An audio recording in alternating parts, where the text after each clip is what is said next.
Good morning. I am Dr. Kaushal Ipli. I am consultant neurosurgeon at Apollo Jubilee Hills. Today, I want to educate and introduce you to a newer technique in brain surgeries, which is called the minimally invasive brain surgeries.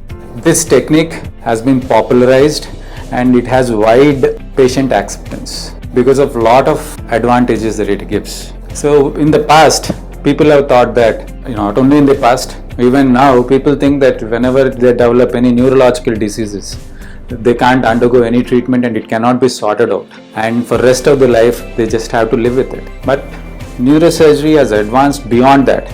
And now we have reached a stage where we can perform procedures in a minimally invasive manner.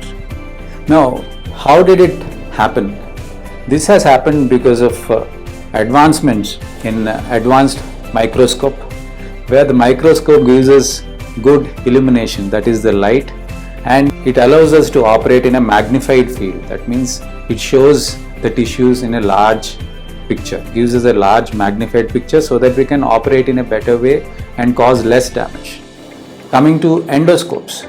So you might have heard about endoscopic surgery for the gallbladder removal. It's similar to that. In brain surgeries also, endoscope have come into picture, and because of the advancement in the cameras, the endoscopic cameras, and we have similar to what we see in our televisions, we have a 4K camera also in the endoscope where the clarity, the picture clarity has improved a lot, and this also has helped us in giving better results.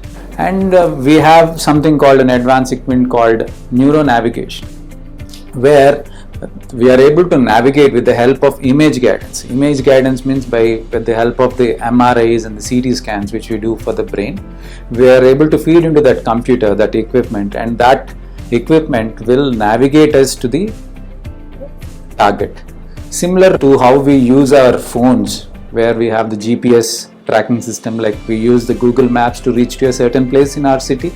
In a similar manner, in the brain also, this equipment will help us to guide towards the target.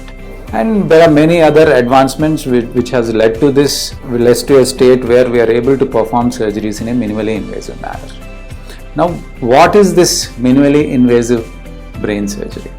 See, in this we are able to perform brain surgeries through small cuts and through small openings inside the skull.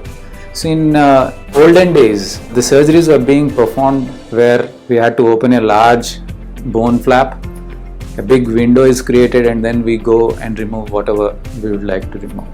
But nowadays, with the advancements that I have told you, we are able to perform this same thing with good results in a small opening, and sometimes we are able to operate through the nostrils and also through the oral cavities.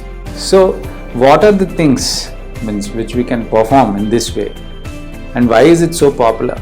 So we are able to perform this technique where this technique can be applied for many things. For example, brain tumors can be removed with the help of these techniques. A blood clot inside the brain can be removed in this technique, and even in children we can apply this technique. Most commonly, people must have seen that children with large head, born with large head, there is water accumulation. We call it as cerebrospinal fluid that gets blocked inside the brain. So we are able to perform these surgeries with the help of endoscope in a minimally invasive manner without any artificial implantation of anything like a shunt and things like that. And this has been very, very popular and also accepted widely all over the world with the patients because the results are very good. And imagine where people are thinking that you are left with this disease forever, and now we are able to remove the tumors, remove the blood clots, remove other things like infections, the pus abscesses and things like that, and the patient is walking and discharged in next couple of days. This has been made possible because of this minimally invasive surgery, where the damage to the normal structures is reduced. They come out very easily and they are able to get back to their normal self, going to their offices in a very early stage.